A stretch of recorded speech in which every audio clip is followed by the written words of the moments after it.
बच्चों नमस्कार। बच्चों हम लोग कक्षा छठवीं गणित में अनुपात पढ़ रहे हैं और अनुपात में हमने 2 कक्षाएं कर ली है, 2 भागों को हमने पढ़ लिया है। आज हम पढ़ेंगे बच्चों भाग 3 और भाग 3 के अति महत्वपूर्ण प्रश्नों को। तो आइए बच्चों बिना देरी किए शुरू करते हैं भाग 3 और भाग 3 का पहला प्रश्न है। प्रश्न है बच्चों, राम और श्याम की आय का अनुपात 3:4 है। यदि उनकी कुल आय 21,000 रुपये है तो राम और श्याम की आय बताइए। तो सबसे पहले बच्चों प्रश्न में हमको ज्ञात है उनकी कुल आय और बांटे जाने वाले अनुपात। तो हम सबसे पहले देखेंगे, हल करेंगे तो हम देखते हैं सबसे पहले कुल आय कितना है। तो कुल आय जो दिया है बच्चों प्रश्न में वो है 21,000 रुपये। कितना दिया हुआ है? 21,000 रुपये।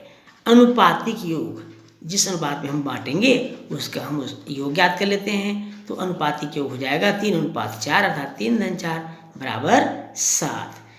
राम की आय, इसलिए सबसे पहले हम मालूम करेंगे राम की आय।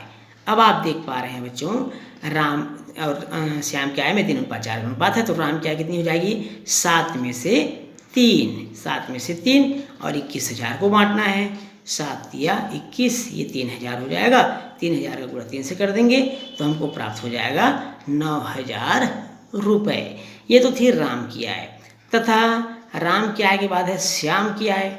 श्याम की आय हो जाएगी बच्चों, श्याम 3:4 में 4 हिस्सा श्याम का है तो 4/7 गुणित 21,000।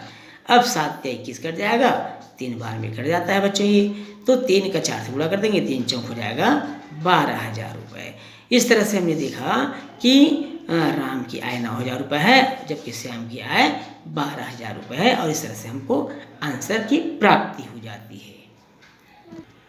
अगला प्रश्न है, मेरे पास 6 समोसे हैं, इन्हें मैं अपने मित्रों में बांटना चाहता हूँ। ध्यान सुनेंगे बच्चों, मेरे पास 6 समोसे हैं, इन्हें मैं अपने मित्रों में बांटना चाहता हूँ। यदि पहला मैं 1:1 में 2 मित्र के मध्य बांटूँ तो प्रत्येक को कितने कितने समोसे मिलेंगे। दूसरा प्रश्न है, यदि मैं 2:1:3 में 3 मित्रों में बांटूँ तो प्रत्येक को कितने कितने समोसे मिलेंगे। तो सबसे पहले देखते हैं कि मेरे पास कुल कितने समोसे हैं। तो मेरे पास समोसे बराबर 6 समोसे हैं। मेरे पास कुल कितने समोसे हैं बच्चों? 6 समोसे हैं। अब पहला कहता है कि मैं 1:1 में बांट दूँ। 1:1 में अर्थात अनुपातिक योग हो जाएगा 1:1 बराबर 2।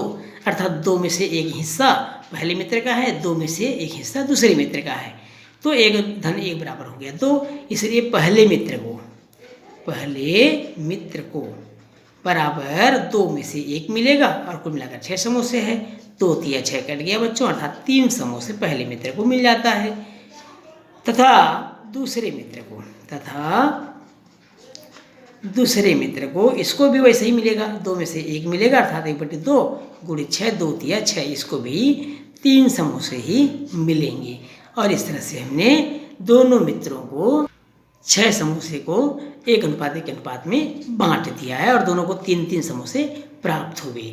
अब दूसरा प्रश्न है इसी में बच्चों, यदि मैं 2:1:3 के अनुपात पे 3 मित्रों को बांटूं तो तीनों मित्रों को कितने कितने मिलेंगे। चलिए देखते हैं बच्चों कितने कितने मिलते हैं। हमें बांटना है 2:1:3 में, अर्थात अनुपातिक योग हो जाएगा 2-1-3, 2 1 3 और 3 6 हो जाएगा। अब इस 6 में से पहले मित्र को 2 मिलता है, 6 में से दूसरे मित्र को 1 मिलता है, 6 में से तीसरे मित्र को 3 मिलता है, अर्थात 2/6 ये हो जाएगा पहले मित्र का हिस्सा। गुणित 6 समोसे थे, कट गया, 2 समोसे मिल जाएंगे पहले मित्र को। अब आते हैं हम दूसरे मित्र को 1 अनुपात में मिल रहा है अर्थात 6 में से 1 मिल रहा है, कुल मिलाकर 6 समोसे है तो इनको 1 समोसे मिलेंगे। कितने समोसे मिलेंगे बच्चों? 1 समोसे। तीसरा जो मित्र है उनको 3 हिस्सा मिल रहा है, 6 में से 3 अर्थात 3/6 गुणित 6 6 कट गया, इसको मिलेंगे 3 समोसे।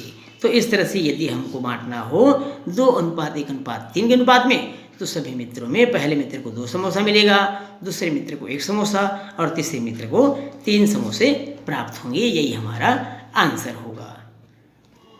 प्रश्न है, यदि एक छात्रावास में प्रति 10 बच्चों के लिए चावल की खपत 2 किलो है तो 30 बच्चों के लिए चावल की खपत कितनी होगी। एक बार और सुन लेंगे प्रश्न को। यदि एक छात्रावास में प्रति 10 बच्चों के लिए चावल की खपत 2 किलो है तो 30 बच्चों के लिए चावल की खपत कितनी होगी। तो देखते हैं बच्चों यहाँ पर 10 बच्चों के लिए खपत कितनी हो रही है। तो 10 बच्चों के लिए चावल की खपत, ये 10 बच्चों के लिए चावल की खपत दिया हुआ है बच्चों 2 किलोग्राम। कितना किलोग्राम? 2 किलोग्राम। तो एक बच्चों के लिए कितनी खपत हो रही है? एक बच्चों के लिए चावल खपत हो जाएगी 2/10 अर्थात 2 पंचे 10, 1/5 किलोग्राम। ये एक बच्चे के लिए खपत हो रही है।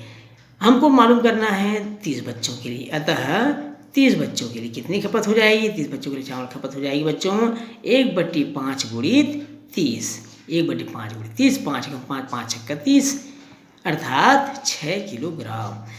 और ये हमारा आंसर हो गया। अर्थात प्रश्न में पूछा था कि 30 बच्चों के लिए चावल खपत कितनी होगी या कितनी खपत होगी चावल की, तो हो जाएगा 6 किलोग्राम।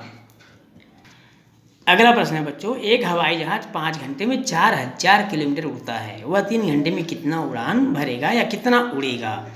तो देखते हैं 5 घंटे में तय दूरी है हवाई जहाज की 4000 किलोमीटर। कितना किलोमीटर बच्चों? 4000 किलोमीटर। 5 घंटे में 4000 किलोमीटर, तो 1 घंटे में कितना हो जाएगा? 4000/5, 5 से भाग कर देंगे बच्चों, 5 8 40, 5 0 0, हमको मिल जाएगा 800 किलोमीटर। अर्थात 1 घंटे में 800 किलोमीटर की दूरी तय करता है। अब प्रश्न में बोलता है 3 घंटे में, कितने घंटे में? 3 घंटे में। अतः 3 घंटे में तय दूरी, 3 घंटे में तय दूरी हो जाएगा 800 गुणा 3 और 8 दिया होता है 2400। कितना हो जाएगा? 2400 किलोमीटर की दूरी तय करेगा। ये आंसर हो जाएगा बच्चों।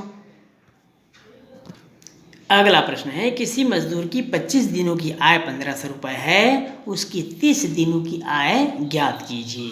अब यहाँ देख रहे हैं बच्चों मजदूर की 25 दिनों की आय, मजदूर की 25 दिनों की आय, मजदूर की 25 दिनों की आय, 25 दिनों की आय प्रश्न में दिया हुआ है बच्चों 1500 रुपये। कितना रुपये दिया है? 1500 रुपये। जब 25 दिनों की आय 1500 रुपये है तो इस मजदूर की एक दिन की आय कितनी होगी? 1500/25। आप इसे काट सकते हैं, 25 छक्के 150, 60 रुपये। तो एक दिन में वो 60 रुपये कमाता है। अतः मजदूर की प्रश्न पूछा है 30 दिनों की आय बताइए। अतः मजदूर की 30 दिनों की आय, कितने दिनों की आय? 30 दिनों की आय। 30 दिनों की आय हो जाएगी बच्चों 60 गुणा 30, क्योंकि एक दिन में 60 रुपये, तो 30 दिन में 6 है 1800 रुपये। कितना रुपये? 1800 रुपये। ये आंसर हो जाएगा।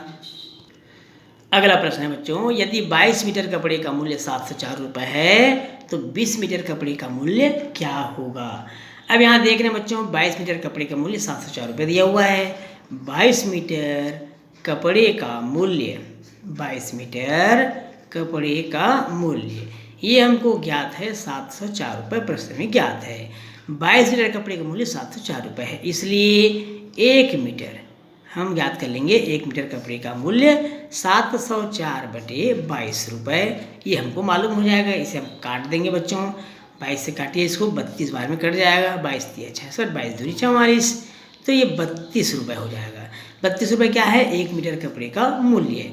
इसलिए हमको मालूम करना है 20 मीटर कपड़े का मूल्य। कितने मीटर कपड़े का मूल्य मालूम करना है? 20 मीटर। अतः 20 मीटर कपड़े का मूल्य, 20 मीटर कपड़े का मूल्य हो जाएगा बच्चों 20 गुणित 32 अर्थात 32 दूनी 64, 640 रुपये।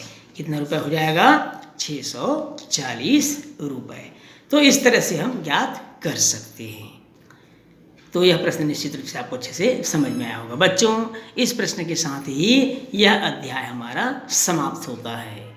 हम पढ़ रहे थे कक्षा 6वीं गणित में अनुपात, और यह अध्याय समाप्त हो गया बच्चों।